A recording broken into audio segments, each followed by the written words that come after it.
Picture this.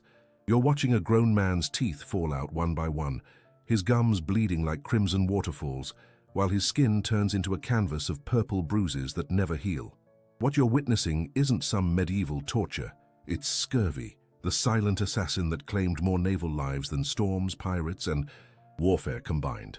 Subscribe to this channel right now because we're about to uncover the horrifying reality of how sailors really died during the age of exploration. And trust me, these images will haunt your dreams. The year was 1497, and Vasco da Gama's crew had been at sea for 4 months when the first man started bleeding. From places that shouldn't bleed. Notice how the human body becomes a battlefield when deprived of vitamin C for just 60 days. The sailor's name was Antonio, though history forgot him like it forgot thousands of others who suffered the same fate. His gums began to swell first, turning from healthy pink to an angry red that darkened each day. The ship's surgeon had no idea that Antonio's body was literally falling apart at the cellular level, his collagen dissolving like sugar in hot water. By day 70, Antonio's teeth were loose enough to wiggle with his tongue, and the smell was getting worse. Feel the terror creeping through the wooden corridors of those Portuguese caravels as more men began showing the telltale signs. Their legs developed what looked like tiny purple flowers blooming under the skin, but these weren't flowers. They were burst blood vessels creating a mosaic of death. Ship records from 1502 show that on average, 30% of any crew would die from scurvy on voyages lasting more than 4 months. The sailors called it the sailor's curse, believing it was punishment from God for leaving Christian lands. They had no concept that their bodies were cannibalizing themselves, breaking down muscle and bone to survive. Each purple bruise told a story of internal collapse, and the worst was yet to come. Smell the putrid stench that filled the air below deck as the disease progressed into its final stages. Portuguese maritime logs described the unmistakable odor as the smell of rotting flowers mixed with old blood. Men would wake up to find their hammocks stained with blood from wounds that had reopened. During the night, their legs became so weak they couldn't climb the rigging, forcing healthy sailors to work double shifts while their dying comrades lay helpless in the darkness. The ship's limited supply of vinegar and pickled vegetables was reserved for officers, leaving common sailors to face their fate with nothing but hardtack and salted pork. The irony was cruel. Surrounded by water, they were dying of thirst for something their bodies craved more than liquid, and still, the bleeding continued. Listen to the haunting sounds that echoed through merchant vessels as scurvy transformed strong men into walking corpses.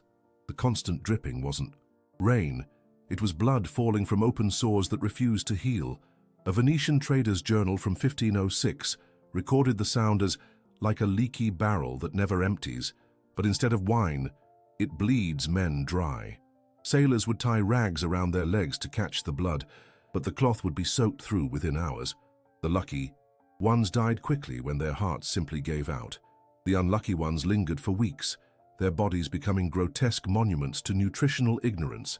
Even their old scars would reopen, as if the past itself was bleeding through their skin. The Portuguese called this phenomenon the devil's embroidery, and it only got more horrific. Imagine the psychological torture of watching your own body betray you in ways that defied all understanding. João Fernandes, a chronicler aboard Cabral's fleet in 1500, described his own experience.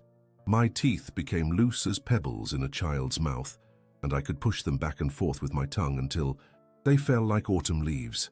The mental anguish was perhaps worse than the physical pain. These men watched their bodies literally dissolve while their minds remained sharp enough to comprehend every gruesome detail. Medical understanding was so primitive that ship surgeons often prescribed bloodletting, actually accelerating their patients' deaths. The sick were segregated below deck, creating floating morgues where the dying could hear rats gnawing on the corpses of those who had already succumbed, and the journey was only halfway complete. Contemplate the desperate measures crews took as scurvy spread like plague through their wooden world. Some captains ordered their men to drink their own urine, believing the yellow liquid contained healing properties. Dutch naval records from 1510 document cases where sailors chewed on leather belts and shoe soles, hoping animal hide might provide the mysterious element their bodies craved. A few enlightened captains began carrying barrels of sauerkraut, Though they didn't understand why this preserved cabbage seemed to ward off the curse, the psychological impact was devastating. Men who had conquered continents were reduced to begging for scraps of moldy fruit. Desperation turned civilized sailors into something approaching madness, but science was slowly catching up to suffering.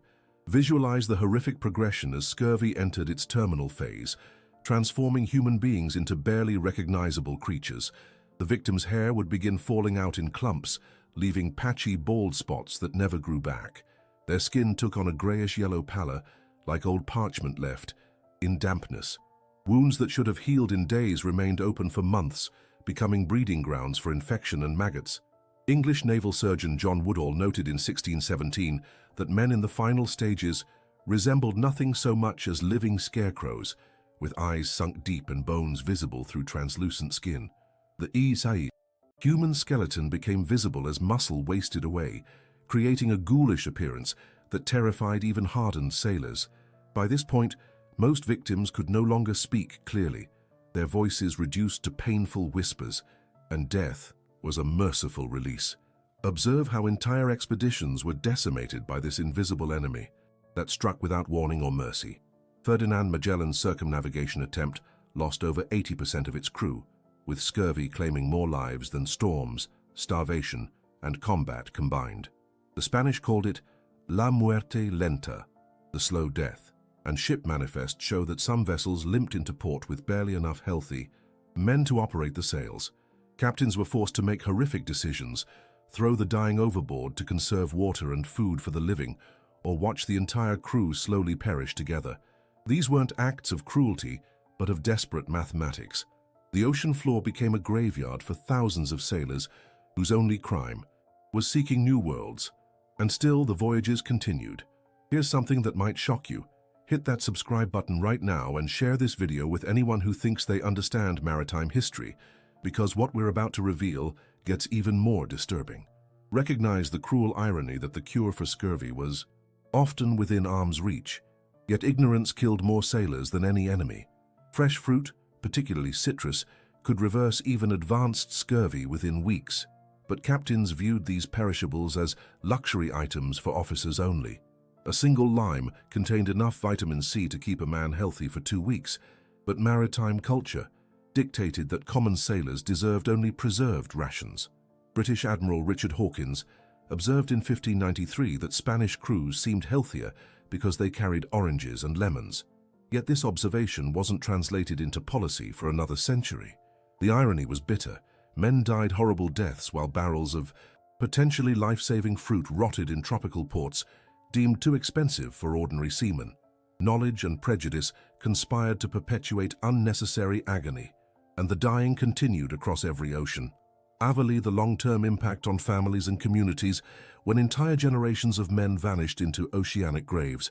Portuguese coastal villages lost so many young men to scurvy that some settlements became known as villages of widows and orphans. Church records from the early 1500s show baptisms dropping by 40% in maritime communities, as there simply weren't enough men returning from voyages to sustain families. The economic impact was staggering. Experienced sailors became so valuable that their wages tripled, yet still many positions remained unfilled because of scurvy's reputation. Mothers would pray not for their son's success at sea, but simply for their return with all their teeth.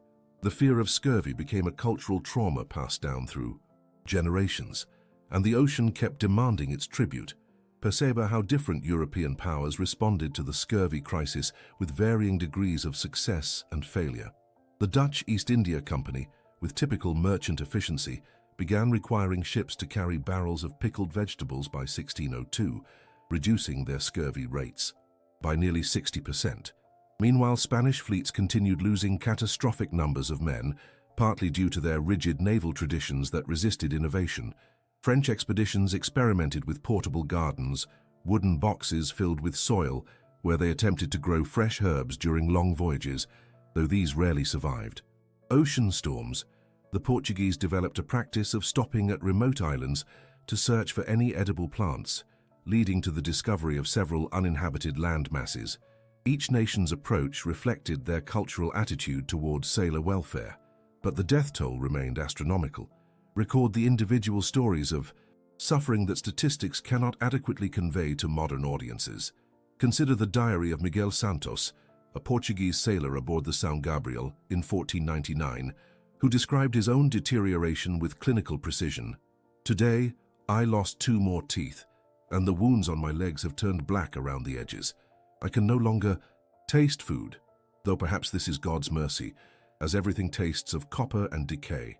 His final entry, written in increasingly shaky handwriting, simply read, "I forgive those who will throw my body to the sharks. May they sail home to their mothers." Such personal accounts, rare as they are, provide glimpses into the human cost of maritime expansion. These weren't just numbers in a ship's log. They were sons, husbands, fathers, whose dreams of adventure became nightmares of slow dissolution. Their stories deserve remembrance. Entender the primitive medical knowledge that made scurvy seem like supernatural punishment rather than preventable disease. Ship surgeons of the era believed illness came from bad air or corrupted humors, leading them to prescribe treatments that often worsened scurvy symptoms. Bloodletting, the favorite cure-all of medieval medicine, literally drained away what little strength scurvy victims retained. Some doctors recommended placing patients in direct sunlight, not understanding that dehydration accelerated the disease's progression. The concept of vitamins wouldn't be discovered for another 300 years, leaving sailors at the mercy of superstition and guesswork. Religious explanations often blamed moral failing. Scurvy was seen as God's punishment for greed or abandoning Christian lands. This spiritual interpretation prevented systematic study of the disease's true causes, and men continued dying preventable deaths. Analyze the economic calculations that valued cargo space over human lives, revealing the moral bankruptcy of early capitalism. A barrel of oranges cost approximately the same as a month's wages for a common sailor, making fresh fruit seem financially irresponsible to ship owners focused on profit margins. Maritime insurance policies of the era actually factored in expected crew losses, treating dead sailors as acceptable business expenses rather than tragedies to be prevented. English trading companies calculated that replacing diseased crew members in foreign ports was often cheaper than carrying preventive supplies from home. This cold mathematics meant that scurvy continued claiming lives long after its prevention was technically possible. Ship manifests show space allocated for luxury goods, while life-saving fruit was deemed uneconomical. The human cost of these decisions was deliberately ignored. Confront the reality that some maritime cultures developed effective scurvy prevention through observation, while others remained trapped by tradition. Scandinavian sailors had long carried barrels of fermented fish and pickled cabbage, practices that dramatically reduced their scurvy rates compared to Mediterranean fleets. Indigenous peoples of the Americas had been using pine needle tea and other vitamin C sources for centuries, knowledge that European colonizers largely ignored or dismissed as primitive superstition. Russian naval expeditions in the Arctic learned to eat raw seal liver and fish roe, practices that mystified European observers who couldn't understand why these barbaric crews remained healthier. The pattern was consistent. Cultures that remained flexible and observant developed solutions, while those bound by rigid hierarchy and tradition continued sacrificing lives to ignorance. Pride literally killed thousands of sailors. Discover how the eventual conquest of scurvy transformed maritime exploration and global commerce in ways still felt today. When British naval surgeon James Lind finally proved that citrus fruit prevented scurvy in 1747, it marked the beginning of the end for this maritime plague. The British Navy's adoption of lime rations, earning English sailors the nickname limeys, gave Britain a decisive advantage in naval warfare and exploration. Ships could now remain at sea for months longer, enabling more ambitious voyages and more effective blockades during wartime. The economic impact was immediate. Shipping costs dropped as fewer replacement crews were needed, and voyage times decreased as ships no longer needed to stop frequently for sick crew members. This nutritional breakthrough helped cement British naval dominance for the next 2 centuries. But for the thousands who died before this knowledge became widespread, the victory came too late. Conclua by understanding that every modern convenience we take for granted was built upon foundations of unimaginable human suffering and sacrifice. The next time you bite into a fresh orange or take a vitamin C tablet, Remember Antonio and Miguel and countless unnamed sailors whose teeth fell into the dark waters of history. Their deaths weren't heroic battles against pirates or glorious sacrifices for king and country. They were slow, agonizing deterioration that could have been prevented with knowledge we now consider elementary. The global economy that connects our modern world was literally built on the bones of men who died from nutritional ignorance, their blood mixed with the salt spray of every ocean. These forgotten victims of scurvy deserve more than historical footnotes. They deserve recognition as the unwilling martyrs of human progress, men who paid the ultimate price for our interconnected world. And they still whisper warnings across the centuries about the cost of ignorance and the value of every human life. The images of scurvy's victims may disturb us, but they should also inspire gratitude for medical knowledge and humble us before the sacrifices that made our modern world possible. Share your thoughts in the comments about how these maritime tragedies changed your perspective on exploration and human resilience. Don't forget to watch the video and playlist that will appear on your screen.